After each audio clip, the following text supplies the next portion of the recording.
Récemment encore, les chercheurs étaient convaincus que le cerveau d'un adulte ne pouvait plus changer et que les connexions cérébrales se mettaient en place de façon définitive au cours de l'enfance. Or, on est en train de découvrir que le cerveau est en fait plastique et peut se modifier, ce qui n'est pas toujours un bien, car certains changements entraînent des effets négatifs. Troubles obsessionnels compulsifs, stress post-traumatique, voire schizophrénie. Mais l'esprit peut apprendre à maîtriser la plasticité d'un cerveau endommagé, ce qui ouvre la voie à de nouveaux traitements contre des maladies et des troubles mentaux que l'on pensait jusqu'à présent incurables. Dire à quelqu'un « Hey, c'est votre cerveau qui vous envoie un message erroné », ça l'aide. Ça pourrait changer le cours de l'existence d'une personne. Ça a un impact d'ordre médical. Le cerveau change sur le plan physique, chimique et fonctionnel.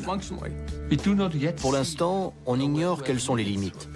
Ça nous réserve encore de belles surprises.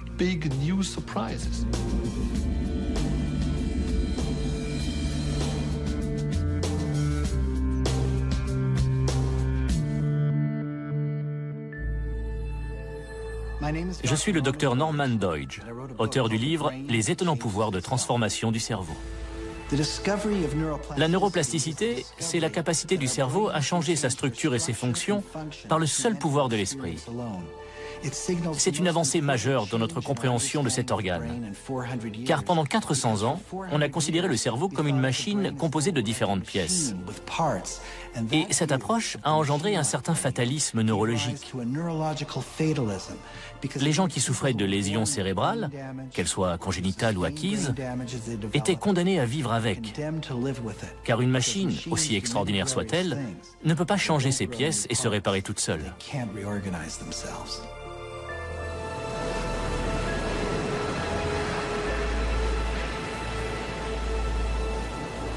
On s'inquiète tous. On s'inquiète parce qu'on est des animaux intelligents.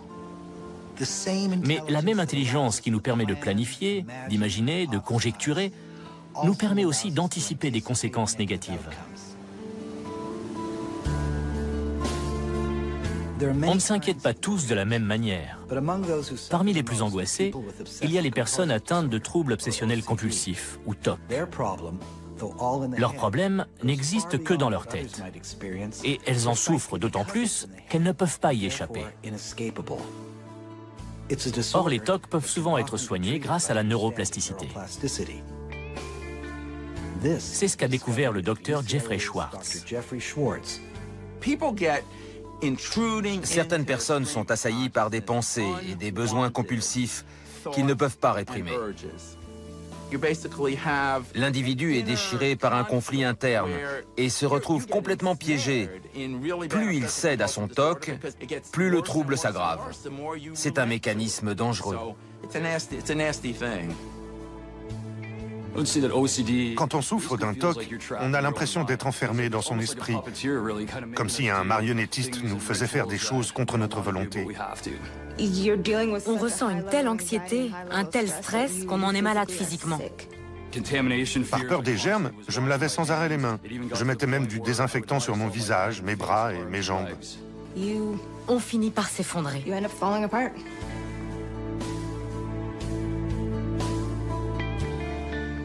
Je me sentais tout le temps coupable. J'avais sans arrêt l'impression de commettre un péché. Et puis, j'ai cru avoir trouvé un moyen de me libérer de ça. Je priais Dieu et lui demandais de me pardonner. Je priais à longueur de journée, en m'occupant de mes enfants, en cuisinant ou en changeant les couches. Je disais « Pardonnez-moi ». Je priais pour la même chose encore et encore. Mais je n'avais pas l'impression d'avoir été pardonnée. Le sentiment de culpabilité était toujours là.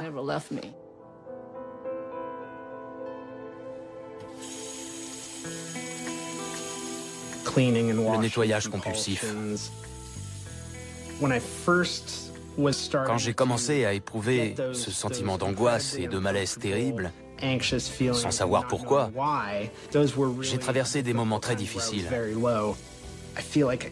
Je me sentais pris au piège, obligé d'agir comme ça contre ma volonté. Les autres n'étaient pas comme ça. Je me disais, c'est quoi mon problème? Quand on s'inquiète, ça se passe en 3 étapes. D'abord, une aire située à l'avant du cerveau détecte une erreur.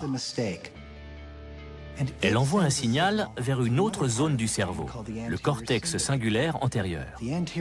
C'est lui qui déclenche le sentiment d'inquiétude et fait qu'on reste fixé là-dessus jusqu'à ce que l'erreur soit corrigée.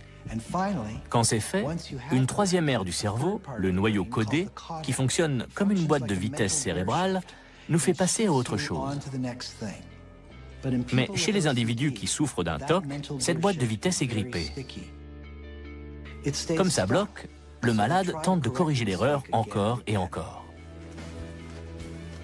À chaque fois qu'il y parvient, son inquiétude est apaisée pour un temps. Mais comme les neurones qui sont activés simultanément se connectent entre eux, il se met en tête que pour calmer son angoisse, il doit continuer de corriger l'erreur. Ça marche momentanément, mais à long terme, l'obsession s'aggrave. Le TOC est un cercle vicieux. Plus on nettoie, plus on vérifie, et pire c'est. C'est logique du point de vue plastique. Plus une personne pense aux microbes, plus elle établit involontairement des connexions entre microbes et dangers dans son cerveau, au lieu de renforcer la zone trop faible, c'est-à-dire la boîte de vitesse cérébrale. Puisque les symptômes sont aggravés lorsque les gens répètent indéfiniment ces gestes, si je parviens à leur faire comprendre qu'il est essentiel de résister à cette compulsion, ça renforcera des circuits parallèles et mettra en sommeil les circuits pathologiques. Répéter régulièrement, ce processus peut changer la façon dont le cerveau fonctionne. Le docteur Schwartz s'est demandé si les patients pouvaient actionner la boîte de vitesse du noyau codé manuellement. D'abord en ayant conscience qu'ils allaient céder à un TOC, puis en se concentrant activement sur autre chose que leur sujet d'inquiétude. L'être humain est le seul qui ait la capacité de prendre conscience des choses, de sortir de lui-même et d'adopter la position d'un spectateur impartial. Nous ne sommes pas notre cerveau.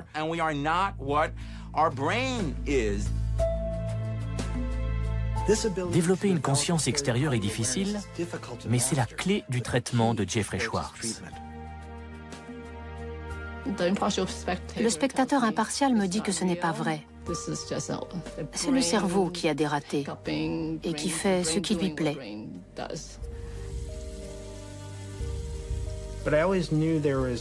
J'ai toujours su qu'il y avait un moi différent à l'intérieur qui me disait « ce n'est pas rationnel, c'est pathologique ». Ne croyez pas tout ce que vous pensez. Ça résume parfaitement le mécanisme des troubles obsessionnels compulsifs. Le cerveau nous fait croire des choses qui, en réalité, sont dues à des connexions cérébrales qui nous jouent des tours.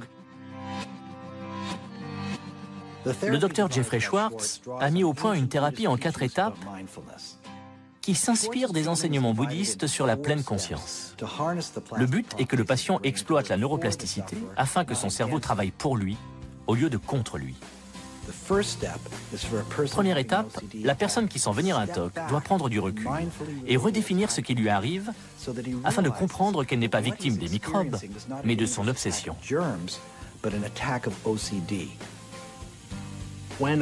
Quand je suis pris d'un besoin compulsif obsessionnel, d'abord, je le redéfinis comme tel. Appelez ça un TOC. Ne dites pas « j'ai besoin de me laver les mains », mais « mon TOC fait que j'éprouve le besoin de me laver les mains ». Deuxième étape, se dire que ces pensées obsessionnelles sont dues à des connexions cérébrales pathologiques et se rappeler les interactions entre les 3 zones concernées du cerveau. On attribue l'angoisse ressentie à une action du cerveau. Troisième étape, se recadrer. Détourner manuellement son attention des obsessions pathologiques et la reporter sur un comportement sain et constructif. Dès que je suis tracassée, je fais autre chose. C'est là que la neuroplasticité intervient. En utilisant son cerveau et en concentrant son attention de façon constructive, on stabilise des connexions cérébrales parallèles. Quatrième et dernière étape, constater que les obsessions et les compulsions diminuent et les considérer comme des détournements parasites de l'attention auxquels il ne faut pas céder. Quand on fait ça régulièrement, on restructure son cerveau. Quand on est pris du besoin irrépressible de se laver les mains, on se dit « Ah, c'est encore un coup de mon toc ». Et là, le cerveau travaille pour vous, pas contre vous. Le scanner cérébral des patients dont l'état s'est amélioré a montré que la boîte de vitesse cérébrale, le noyau codé, n'était plus grippée, parce que les patients avaient réussi à embrayer sur autre chose que leurs angoisses. Leur cerveau avait changé sa structure et son fonctionnement par l'action de la pensée. On transforme radicalement la structure profonde de sa nature biologique par une prise de conscience des efforts et de la concentration.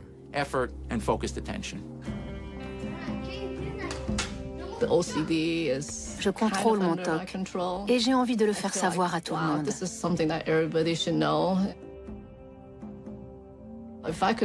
Si je pouvais grimper au sommet d'une montagne et crier que c'est génial, je le ferais.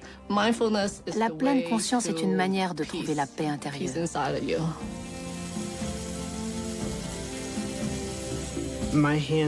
J'avais les mains en sang, tellement je les lavais. J'avais des crevasses au niveau des articulations et c'était douloureux. Aujourd'hui, elles témoignent physiquement du chemin que j'ai parcouru. Je serai éternellement reconnaissant au Dr Schwartz de m'avoir exposé sa théorie. Elle m'a permis de structurer mon propre cerveau et de contrôler les répercussions de mon TOC sur ma vie. La neuroplasticité autodirigée est efficace. Elle aide à moins souffrir.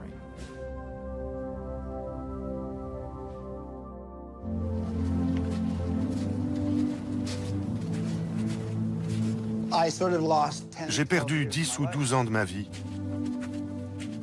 J'avais des images qui me revenaient, des cauchemars. Avant, j'avais une vie tranquille. 3 Golden Retrievers, une petite amie, une chouette maison. Et puis c'est arrivé et j'ai tout perdu. Je me réveillais tous les matins avec l'envie de mourir. Je ne voulais pas vivre un jour de plus. Le syndrome de stress post-traumatique est un trouble neuroplastique par excellence. Un individu dont le système nerveux fonctionne normalement vit une expérience terrible sur le plan mental qui bouleverse son existence et altère fondamentalement son système nerveux. Plus il revit l'événement, plus celui-ci s'ancre dans son esprit et en perturbe le fonctionnement.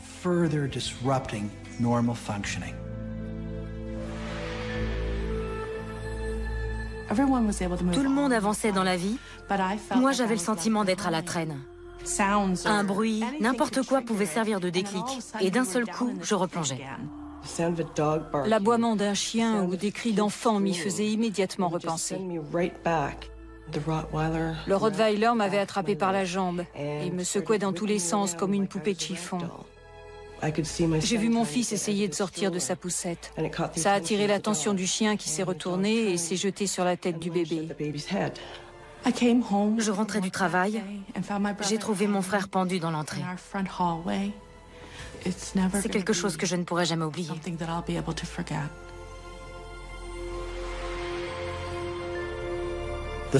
La plasticité de notre cerveau le rend aussi très vulnérable.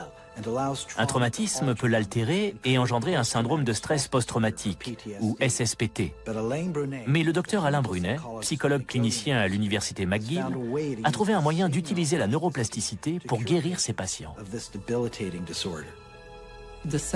Malheureusement, chaque jour, des gens peuvent vivre un traumatisme qui peut évoluer vers un syndrome de stress post-traumatique.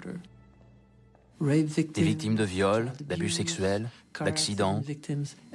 Tous sont changés par ce qu'ils ont vécu et ne seront plus jamais les mêmes. Jamais.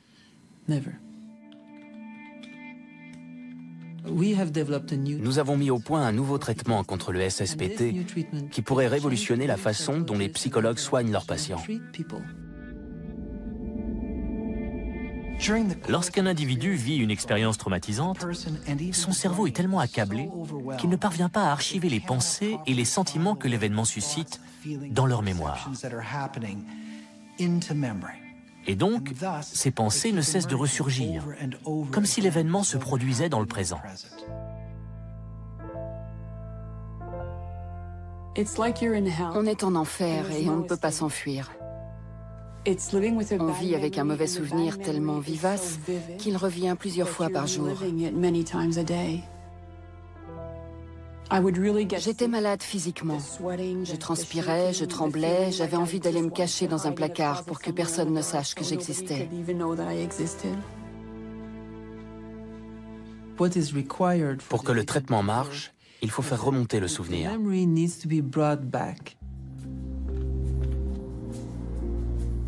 Pendant les séances, on contrôle certains paramètres physiologiques du patient afin de déterminer si le circuit cérébral de la peur est activé. Ceci a permis d'établir que chaque fois qu'un événement mental est ramené à la conscience, la plasticité de ce circuit est accrue pendant un moment. C'est l'occasion de modifier ce circuit et, dans le cas d'un traumatisme, d'archiver l'événement mental là où il devrait normalement être, dans le passé.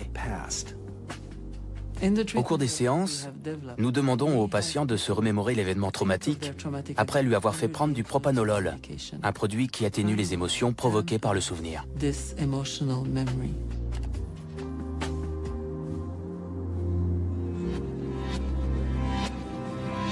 On administre aux patients une faible dose de propanolol, un médicament prescrit dans les cas d'hypertension. Ensuite, on lui demande de rédiger un compte-rendu détaillé de son traumatisme. Puis on lui fait lire ce qu'il a écrit. Ça dure généralement moins de 10 minutes. C'est le 3 septembre, 9h20.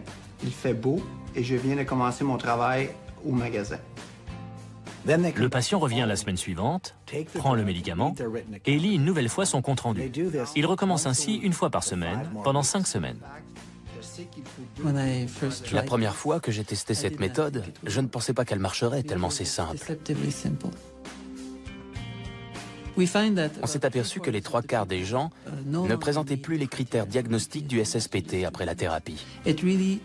Ça a changé leur vie.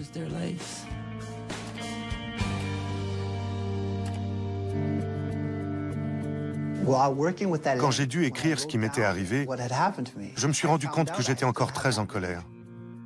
Ce soir-là, quand je suis rentré chez moi, les cauchemars sont revenus. Je me suis dit, dans quoi je me suis embarqué? À chaque séance, je devais relire toute l'histoire. C'était très difficile. La jeune commis vient de rentrer et je lui dis de s'occuper des clients pendant que je prépare ma commande.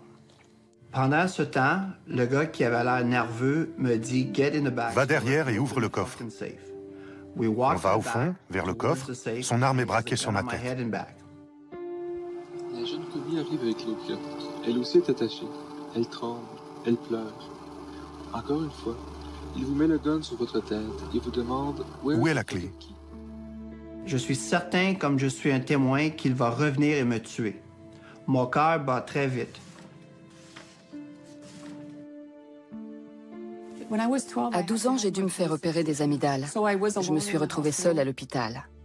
Quand je suis entrée dans le bureau du médecin, j'ai tout de suite remarqué que les murs étaient capitonnés. Il a fermé la porte à clé et a mis la clé dans sa poche. Et là, je me suis dit, oh non. Quand il a commencé à me toucher, j'ai su que j'étais prise au piège et qu'il ferait ce qu'il avait envie de faire avec moi. À 12 ans, on ne sait pas qu'un homme peut vous faire mal de cette façon. Ça a été particulièrement dégradant et humiliant.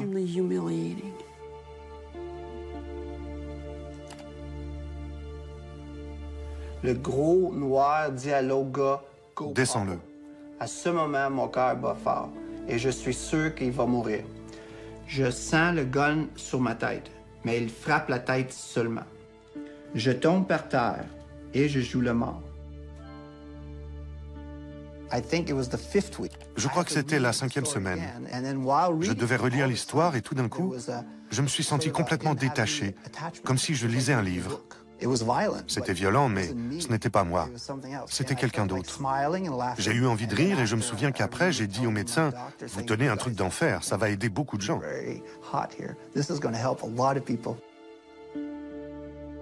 Quand des neurones sont activés simultanément, les connexions entre eux se renforcent. Donc, chaque fois qu'une personne se remémore un traumatisme, elle intensifie les connexions entre le souvenir traumatisant et le déclenchement du circuit cérébral de la peur. À l'inverse, entre des neurones activés de façon indépendante, les connexions s'affaiblissent. Donc, si on bloque chimiquement la stimulation du circuit de la peur pendant la lecture du compte-rendu du traumatisme, on parvient à inhiber les connexions en désynchronisant l'activation des neurones.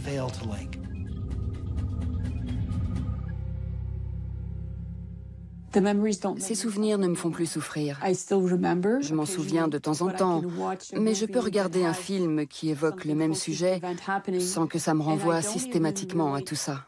Et là, je me dis, je suis guérie. Cette nouvelle thérapie joue sur le fait que lorsqu'un patient se rappelle un événement traumatique, le circuit qui gère ce souvenir devient plus malléable. La démarche d'Alain Brunet est unique dans le sens où elle s'appuie sur notre compréhension de la neuroplasticité au niveau mental et biochimique. On ne cherche pas à effacer ce souvenir, mais à le transformer en quelque chose que le patient peut accepter d'évoquer. Ça restera un mauvais souvenir, mais un souvenir qui appartient au passé.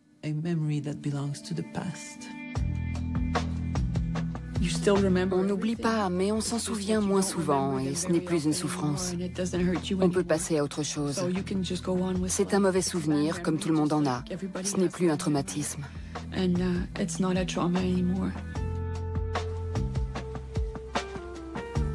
Certains de mes amis qui me connaissent depuis des années m'ont dit « On retrouve l'ancien Joël ». J'ai de l'ambition, j'ai envie de vivre à nouveau. J'apprécie les choses. C'est parfois des émotions toutes simples, comme retomber amoureux. C'est super, ça me manquait.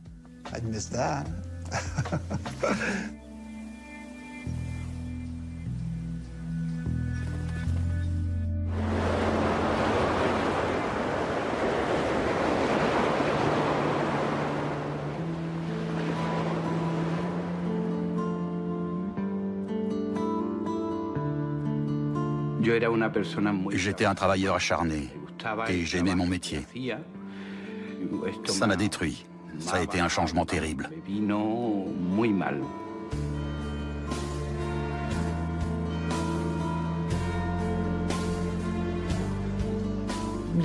J'avais complètement perdu la parole. Je communiquais avec ma famille par signes.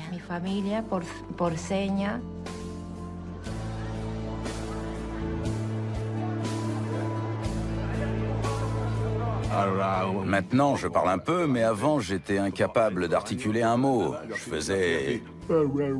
comme ça. Pas un mot. Pendant 3 ans, rien. Un accident vasculaire cérébral est aussi soudain que catastrophique. Le cerveau est frappé de l'intérieur quand une hémorragie ou un caillot interrompt la circulation sanguine, provoquant la mort des tissus cérébraux. Souvent, un AVC engendre une paralysie. Mais si l'AVC se produit dans l'hémisphère gauche, qui traite des aspects importants de la communication grâce à l'aire de Broca, l'aire de Wernicke et les connexions neuronales entre elles, nous perdons la capacité de nous exprimer et de comprendre le langage parlé ou écrit. C'est ce qu'on appelle l'aphasie. Tout change. La vie n'est plus la même.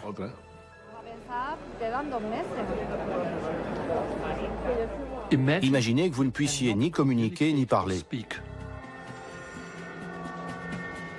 Au bout d'un moment, vous êtes complètement isolé.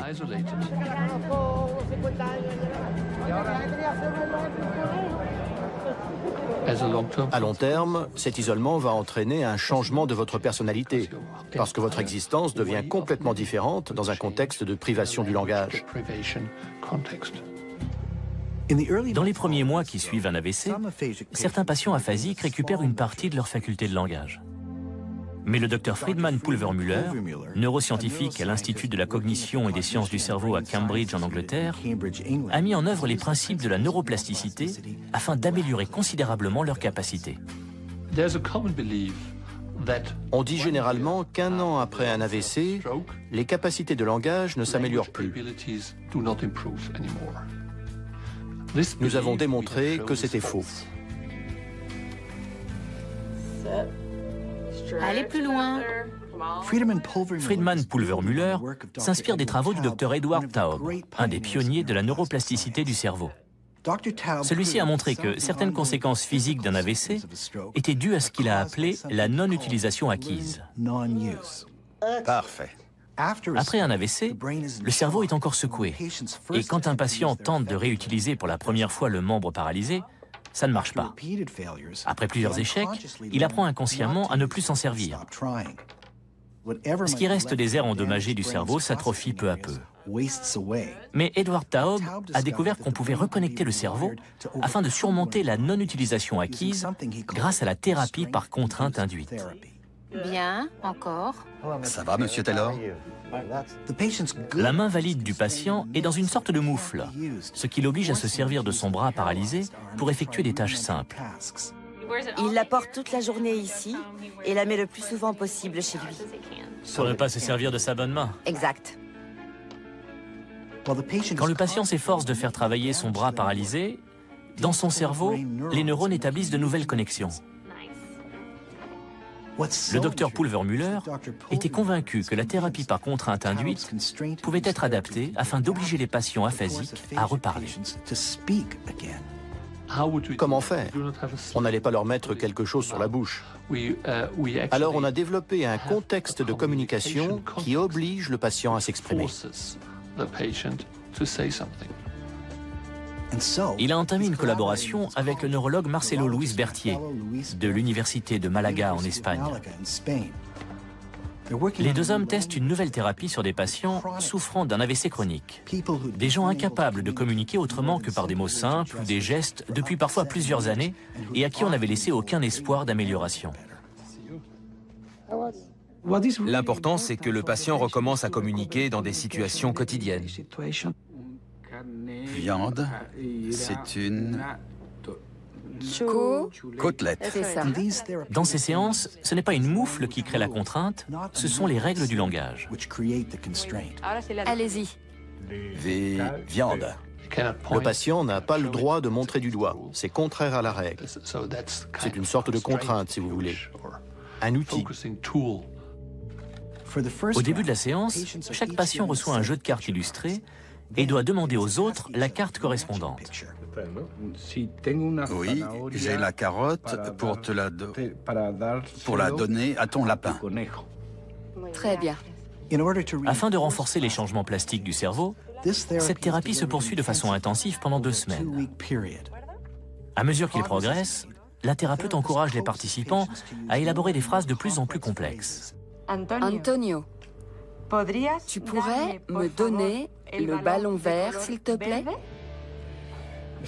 Oui. Oui, Christina. J'ai bien la balle. Le ballon orange. Vert. Vert? Tu peux me le donner? Ça paraît très simple de demander un objet sur une carte. Mais ces actions simples entraînent d'énormes progrès. Si les règles changent très progressivement, ces patients parviennent à réapprendre le langage et à établir de nouvelles connexions cérébrales. Oui, ciao, j'ai un parapluie vert. On fait des phrases sans même y penser.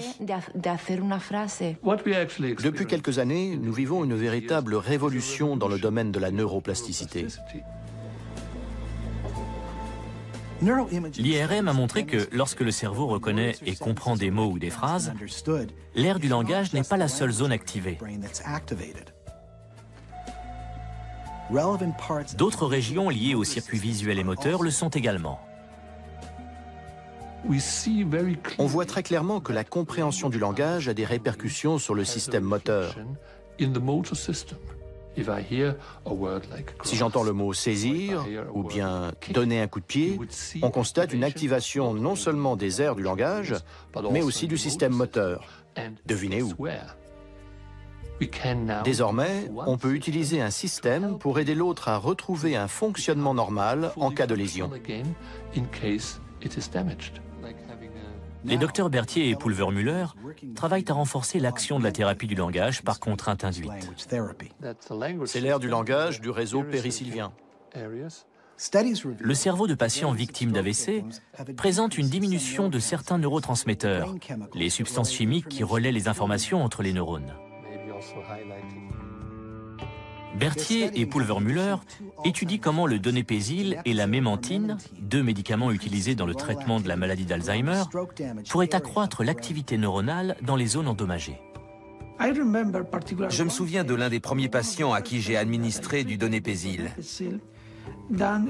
Il m'a appelé 3 jours après le début du traitement pour me dire « J'ai senti comme un déclic dans mon cerveau et j'ai commencé à guérir ».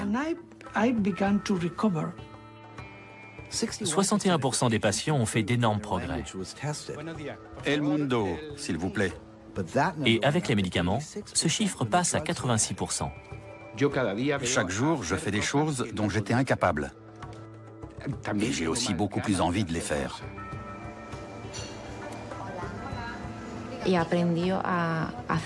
J'ai mis au point des petits trucs pour m'en sortir, parce que je sais qu'il y a des choses dont je ne serai plus jamais capable. Mais il y en a aussi beaucoup que j'arrive à faire. Bonjour. Bonjour. Un café au lait, s'il vous plaît. Certains jours, je m'étonne moi-même. Il fait chaud, hein? Ça me sidère tellement que je le note pour ne pas l'oublier.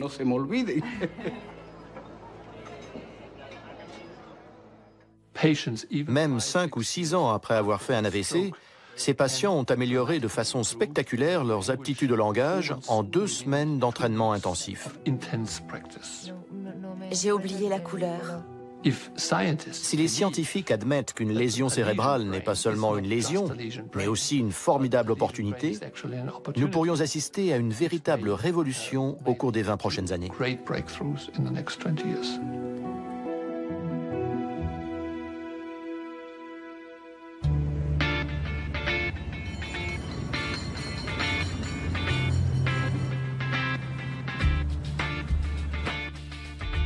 Sofia Vinogradov a consacré sa carrière à étudier la schizophrénie, une psychose dans laquelle le malade ne distingue plus ce qui est réel et ce qui ne l'est pas.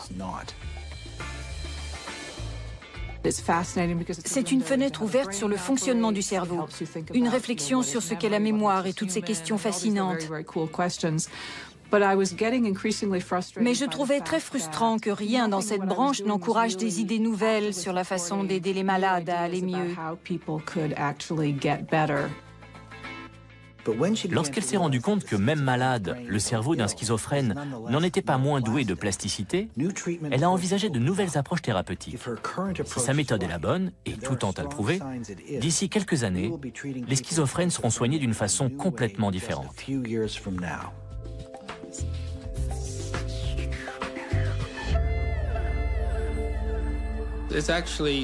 C'est la pire des maladies. On vit dans un isolement total. On a peu d'amis et de contacts avec les autres.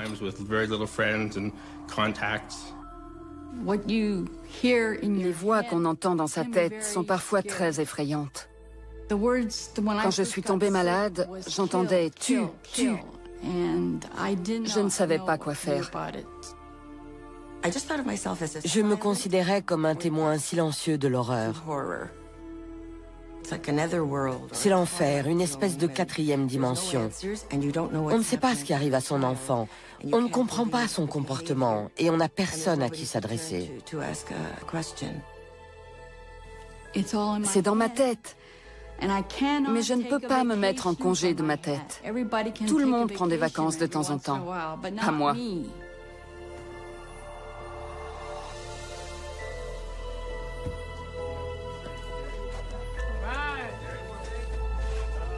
Molly Amaker dirige un centre dans la banlieue de San Francisco où les personnes qui souffrent de maladies mentales, dont la schizophrénie, trouvent aide et réconfort afin de se réintégrer dans la société.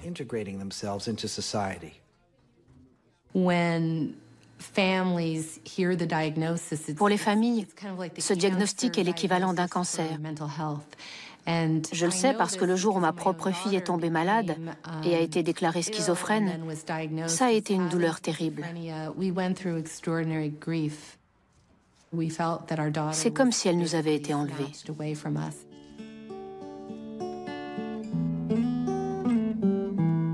Il y a 6 ans, la fille de Molly, Elita, a commencé à entendre des voix. C'était très lié à mes cours de yoga. Je croyais que mon prof m'envoyait des messages télépathiques. Ça a été le début. J'entendais des voix en permanence. Le plus angoissant, c'est que j'étais convaincue qu'elles étaient vraies. Les voix disaient « Tu es télépathe, tu as des pouvoirs surnaturels ». Ça me plaisait. Mais elles me disaient aussi des trucs horribles. Par exemple, que toute ma famille était séropositive. C'était très perturbant. Les schizophrènes présentent généralement 3 types de symptômes. Les premiers sont appelés symptômes positifs. Ça inclut les hallucinations et les délires. Les deuxièmes sont les symptômes négatifs. Apathie, incapacité à exprimer une émotion et comportement ou action dépourvus d'objectifs précis. Les troisièmes sont des troubles cognitifs, problèmes de mémoire et de concentration, voire d'organisation de la pensée. La schizophrénie se caractérise par de nombreuses déficiences cognitives qui touchent des domaines essentiels au bon fonctionnement du cerveau, comme la capacité à maintenir son attention. Le signal est comme dispersé. Il n'est pas aussi précis qu'il le faudrait.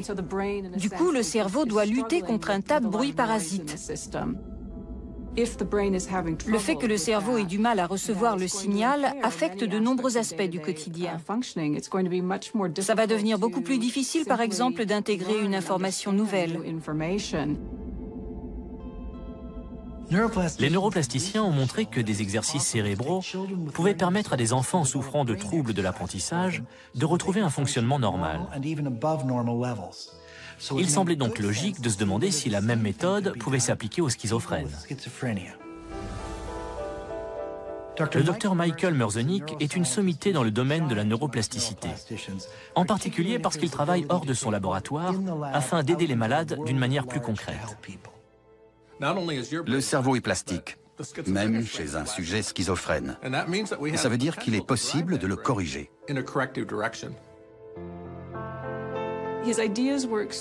Ses idées étaient fascinantes.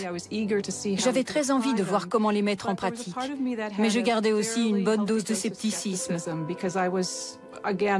J'avais une approche très nihiliste selon laquelle un cerveau malade est irrémédiablement cassé. Dans ce cas, comment le guider dans une direction plus adaptée? Ce qui peut rendre cette chose possible est un jeu vidéo tout simple. Simple en apparence seulement. En réalité, c'est un outil extrêmement sophistiqué destiné à stimuler le cerveau afin qu'il répare les zones moins performantes. Par exemple, les schizophrènes ont des difficultés cognitives avec le traitement de la parole. Retrouver ces mots, les reconnaître ou les encoder. Autant de fonctions indispensables pour traiter des informations dans une mémoire qui fonctionne. Cette incapacité fondamentale à mémoriser les choses est connue depuis longtemps. Mais on peut obtenir une certaine amélioration grâce à un entraînement intensif. Des jeux vidéo ont été mis au point pour tenter de corriger ce déficit, et d'autres, dans le cerveau des patients schizophrènes. Michael Merzenich et une équipe de neuroscientifiques dont fait partie le docteur Henry Manke ont conçu des exercices d'une simplicité trompeuse. Je vais vous montrer celui intitulé « Haut ou bas ». Il fait travailler le système auditif et vise à améliorer la vitesse de traitement de l'information. Écoutez bien. On entend 2 bruits. L'un descend, l'autre monte. Et je dois indiquer à l'ordinateur, le premier son descend, le second monte. Quel est l'intérêt? Eh bien, il est important d'entendre rapidement, car pour suivre une conversation faite d'une succession de sons rapides, il faut que votre cerveau soit capable de garder le rythme, sinon vous perdez le fil. C'est le genre de problème de mémoire auquel sont confrontés les schizophrènes. Au début, les exercices sont faciles pour que même les sujets les plus atteints puissent les faire. Et puis, la difficulté augmente et le patient finit par améliorer nettement ses performances. On a décidé de mener une étude sur l'efficacité de cette méthode. Au départ, je m'intéressais surtout à l'aspect pratique. Des schizophrènes accepteraient-ils de participer? Et si oui, est-ce que ça marcherait? Quand l'équipe fait savoir qu'elle recherche des volontaires, la fille de Molly Amaker se présente. La première fois que j'y suis allée, je suis ressortie absolument furieuse. Je n'étais plus sous médicaments et les voix me disaient « ne le fais pas ». Je n'avais pas toujours envie de faire les jeux vidéo. Je me disais « oh, encore ce truc ». Mais parfois, je sentais qu'il se passait quelque chose dans mon cerveau. J'avais l'impression d'être un peu plus concentrée.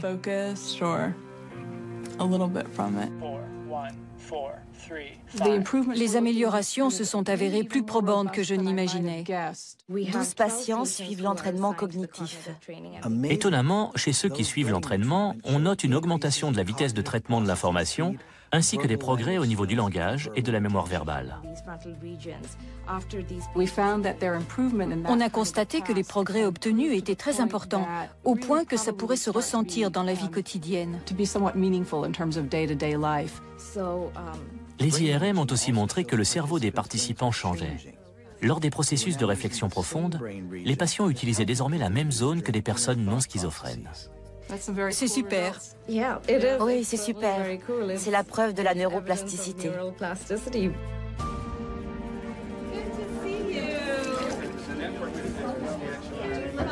Aujourd'hui, je considère qu'Elita est guérie.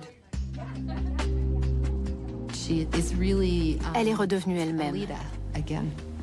Je me sens bien, mais ça pourrait aller encore mieux. Parfois, j'ai un peu de mal à accepter le fait que je suis schizophrène. Je prendrai sûrement mes médicaments toute ma vie. C'est un outil génial pour guérir.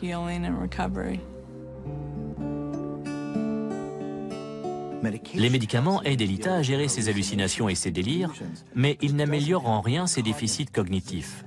C'est là qu'intervient le travail de Sofia Vinogradov. On sait que le cerveau d'une personne souffrant de schizophrénie présente des anomalies. Nos travaux montrent qu'après l'entraînement cognitif, les schémas d'activation cérébrale se sont normalisés. Mais elle et ses collègues savent que les améliorations progressives dues aux jeux vidéo sont moins rapides que celles liées à la prise de médicaments. C'est pourquoi ils ont décidé de tester leur théorie sur des malades souffrant d'autres symptômes de type schizophrénique. Leurs recherches ont démontré que ce petit jeu vidéo a un potentiel énorme.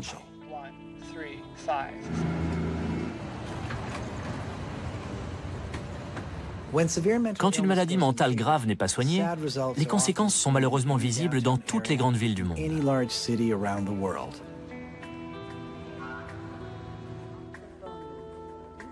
Sofia Vinogradov mène une étude dans le centre-ville de San Francisco.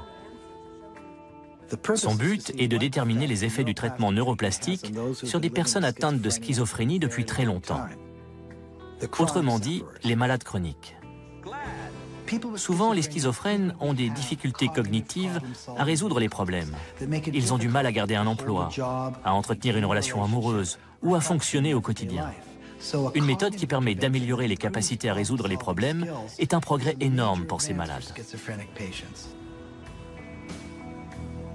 Charles Stackhouse souffre de schizophrénie depuis 41 ans.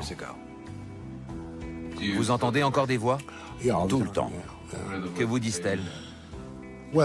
C'est plus un murmure aujourd'hui. Je les ignore parce que mon traitement est efficace. Du coup, j'ai un peu de recul. Vous les avez entendues aujourd'hui? Bien sûr, sans arrêt. L'idée est de proposer une remédiation cognitive afin d'améliorer les performances du cerveau dans le domaine de la pensée et de l'apprentissage. Et nous avons aussi des exercices pour que ces personnes puissent être capables de retravailler.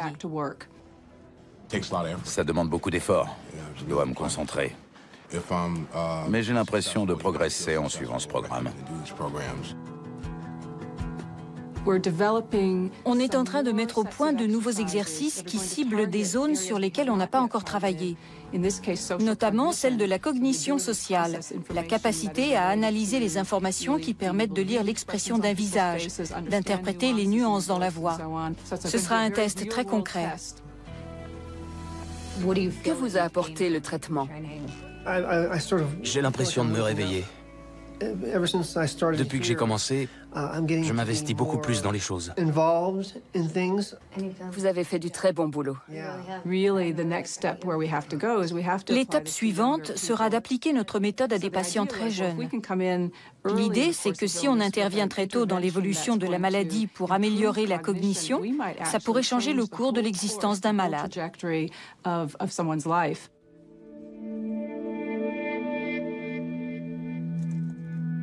Hallie Farwood a 21 ans. Elle n'est pas schizophrène, mais présente des symptômes avant-coureurs de la maladie. Au lycée, j'ai fait une grosse dépression. J'ai dû être hospitalisée pendant quelque temps. Il y a 2 ans, elle a commencé à avoir des hallucinations auditives. J'avais sans arrêt l'impression d'entendre des petits bruits électriques, une sonnerie de téléphone ou le petit ding qui annonce qu'on a reçu un mail. Ou bien je croyais que le ventilateur était resté allumé, alors que ce n'était pas le cas. Hallie correspondait exactement au genre de personne que Sofia Vinogradov cherchait. Ses collègues et elle-même s'efforcent en effet d'identifier des personnes qui ne souffrent pas encore de schizophrénie, mais qui présentent déjà des signes précurseurs de cette maladie. Ils n'ont pas encore de vraies hallucinations, mais de temps en temps, ils ont des idées ou des centres d'intérêt à la limite de la normalité, sans qu'il ne s'agisse de véritables délires. On essaie de cibler l'année ou les 2 ans avant que la maladie ne se déclare vraiment. On part de l'hypothèse que l'entraînement cognitif va améliorer l'attention et la mémoire et prévenir l'apparition de la psychose proprement dite.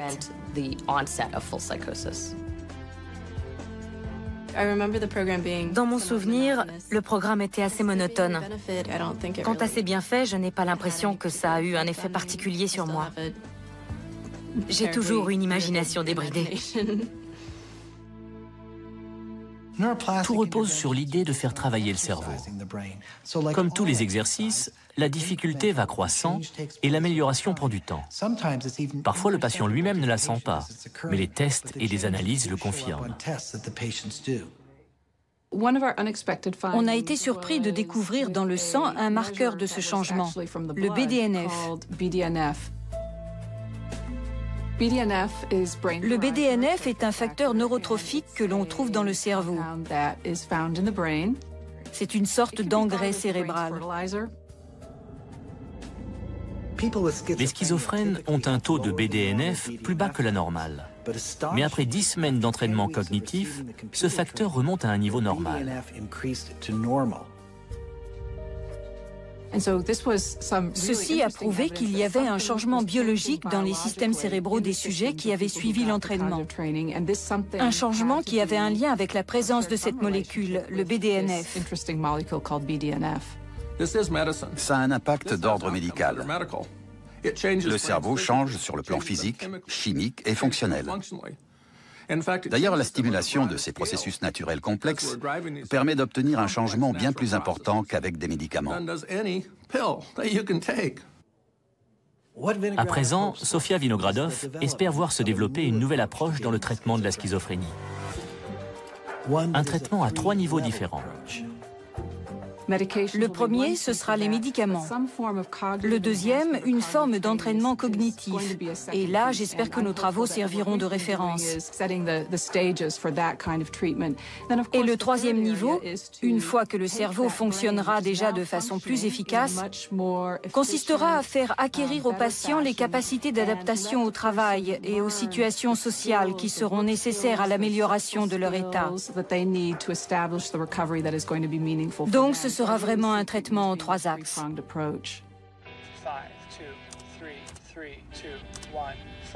L'étude que dirige Sofia Vinogradov sera terminée dans quelques années.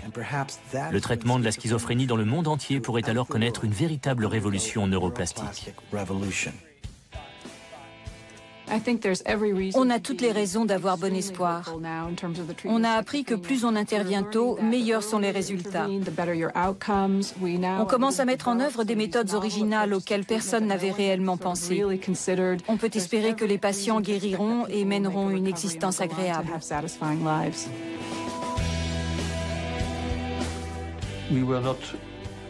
On ne s'est pas contenté de travailler sur des cobayes et de publier les résultats dans une belle revue.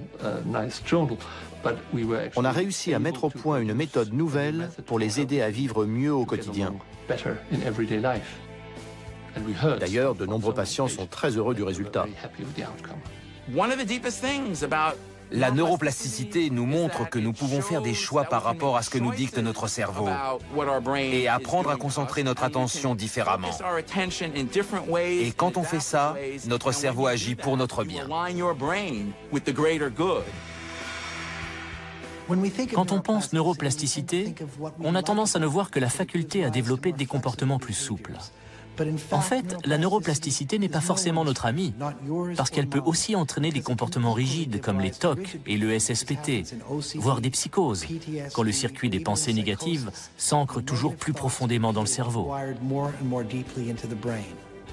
En revanche, comprendre les mécanismes de la neuroplasticité peut nous aider. Car aujourd'hui, dans de nombreux cas, nous pouvons renverser le cours de maladies que l'on croyait incurables.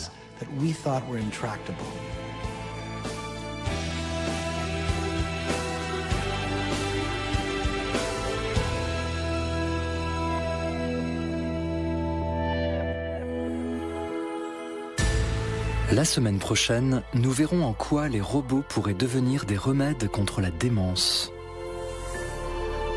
Et dans un instant, un témoignage poignant, celui d'un ancien informateur palestinien qui raconte sa vie clandestine en Israël.